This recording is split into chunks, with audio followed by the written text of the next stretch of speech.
ರಾಜ್ಯದಲ್ಲಿ ಕಾಂಗ್ರೆಸ್ ಅಧಿಕಾರಕ್ಕೆ ಬಂದಿದ್ದೇ ಗ್ಯಾರಂಟಿ ಯೋಜನೆಗಳಿಂದ ಅನ್ನುವಂಥ ಮಾತಿದೆ.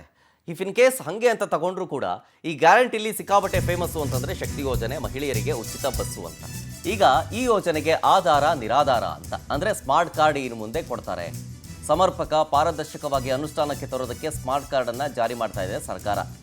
ಇನ್ನು ಮುಂದೆ ಫಲಾನುಭವಿ ಮಹಿಳೆಯರಿಗೆ ಸ್ಮಾರ್ಟ್ ಕಾರ್ಡನ್ನು ವಿತರಣೆ ಮಾಡಲಾಗುತ್ತೆ. ನಿನ್ನೆ ನಡೆದಂತಹ ಸಂಪುಟ ಸಭೆಯಲ್ಲಿ ಮಹತ್ವದ ನಿರ್ಧಾರ ತಗೊಂಡಿರುವುದು. ಈ ಆಧಾರ್ ಸರ್ಕಾರದ ಅಧಿಕೃತ ಗುರುತಿನ ಚೀಟಿಯನ್ನು ತೋರಿಸೋ ಬದಲು ಸ್ಮಾರ್ಟ್ ಕಾರ್ಡ್ ಕೊಟ್ಬಿಡೋಣ ಅಂತ ಡಿಸೈಡ್ ಮಾಡಿದ್ದಾರೆ. ರಾಜ್ಯದ ಸಾರಿಗೆ ಸಾಮಾನ್ಯ ದರದ ಬಸ್ಗಳಲ್ಲಿ ಸ್ಮಾರ್ಟ್ ಕಾರ್ಡನ್ನು ಬಳಸೋದು ವಿಚಾರಕ್ಕೆ ಸಂಬಂಧಪಟ್ಟಂತೆ ಕಾನೂನು ಸಚಿವರಾದಂಥ ಎಚ್.ಕೆ. ಪಾಟೀಲರು ಇದಕ್ಕೆ ಸಂಬಂಧಪಟ್ಟಂಥ ಮಾಹಿತಿಯನ್ನು ಹಂಚಿಕೊಂಡ್ರು. ಬನ್ನಿ ತೋರಿಸ್ತೀನಿ. ರಾಜ್ಯ ರಸ್ತೆ ಸಾರಿಗೆ ಸಂಸ್ಥೆಗಳಲ್ಲಿ ಶಕ್ತಿ ಸ್ಮಾರ್ಟ್ ಕಾರ್ಡನ್ನು ಅನುಷ್ಠಾನಗೊಳಿಸೋದ್ರ ಬಗ್ಗೆ ರಾಜ್ಯ ಸಚಿವ ಸಂಪುಟ ಇವತ್ತು ಅನುಮೋದನೆ ನೀಡಿತು.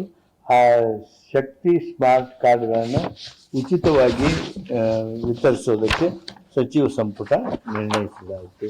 ಕರ್ನಾಟಕ ರಾಜ್ಯ ರಸ್ತೆ ಸಾರಿಗೆ ಸಂಸ್ಥೆಗಳಲ್ಲಿ ನಮ್ಮ ಪ್ರತಿನಿಧಿ ಸುಷ್ಮಿತಾ ಪೂಜಾರಿ ಲೈವ್ನಲ್ಲಿ. ಸುಷ್ಮಿತಾ, ಈಗ ಆಧಾರ್ ಕಾರ್ಡ್ ತೋರಿಸ್ತಾ ಇದ್ರು ಇಷ್ಟು ದಿನ, ನೀವೆಲ್ಲರೂ ಆಧಾರ್ ಕಾರ್ಡ್ ತೋರಿಸಿ ಫ್ರೀ ಬಸ್ನಲ್ಲಿ ಪ್ರಯಾಣ ಬೆಳೆಸ್ತಾ ಇದ್ರಿ. ಇನ್ನು ಮುಂದೆ ಅದನ್ನ ಸ್ಮಾರ್ಟ್ ಕಾರ್ಡು ಅಂತಂದ್ರೆ ಹೆಂಗಿರುತ್ತೆ, ಹೆಂಗ್ ವಿತರಣೆ ಮಾಡ್ತಾರಂತೆ?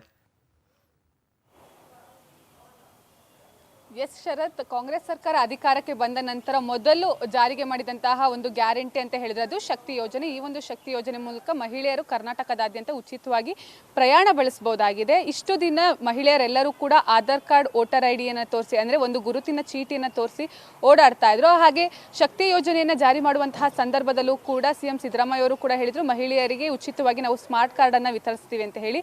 ಆಲ್ಮೋಸ್ಟ್ 3 ವರ್ಷಗಳಾಗ್ತಾ ಬರ್ತಾ ಇದೆ. ಅಂದರೆ ಜೂನ್ ಬಂದರೆ 3 ವರ್ಷಗಳಾಗುತ್ತೆ ಈ ಒಂದು ಯೋಜನೆ ಜಾರಿಗೆ ಬಂದು.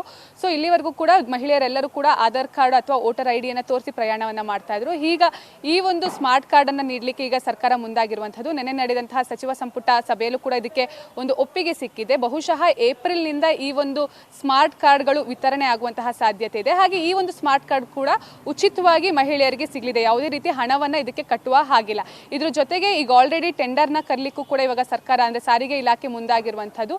ಈ ಒಂದು ಟೆಂಡರ್ ಅನ್ನ ಯಾರು ಪಡ್ಕೊಳ್ತಾರೆ ಅನ್ನೋದು ಕೂಡ ಪ್ರಮುಖವಾಗುತ್ತೆ. ಜೊತೆಗೆ ಬಹುಶಃ ಏಪ್ರಿಲ್ನಿಂದ ಎಲ್ಲ ಮಹಿಳೆಯರಿಗೂ ಕೂಡ ಸ್ಮಾರ್ಟ್ ಕಾರ್ಡ್ ಅನ್ನ ನೀಡುವಂತಹ ಸಾಧ್ಯತೆ ಇದೆ. ಜೊತೆಗೆ ಆಯಾ ಅಂದ್ರೆ 4 ನಿಗಮದ ಬಸ್ಗಳಲ್ಲಿ ಕೊಡ್ತಾರ ಅಥವಾ ಬಸ್ ಮೇನ್ ಏನು ಇವಾಗ ಶಾಂತಿ ನಗರ್ ಆಗಿರಬಹುದು ಅಥವಾ ಮೆಜೆಸ್ಟಿಕ್ ಆಗಿರ್ಬೋದು, ಈ ರೀತಿಯಲ್ಲಿ ಬಸ್ ಡಿಪೋಗಳಲ್ಲಿ ಕೂಡ ಈ ಒಂದು ಸ್ಮಾರ್ಟ್ ಕಾರ್ಡ್ ಅನ್ನ ನೀಡಲಿಕ್ಕೆ ಎಲ್ಲ ರೀತಿಯ ತಯಾರಿಗಳನ್ನು ಕೂಡ ಮಾಡ್ಕೊಳ್ತಾ ಇದ್ದಾರೆ. ಶರತ್, ಓಕೆ, ಥ್ಯಾಂಕ್ ಯು ಸುಷ್ಮಿತಾ ಡೀಟೇಲ್ಸ್ಗಾಗಿ.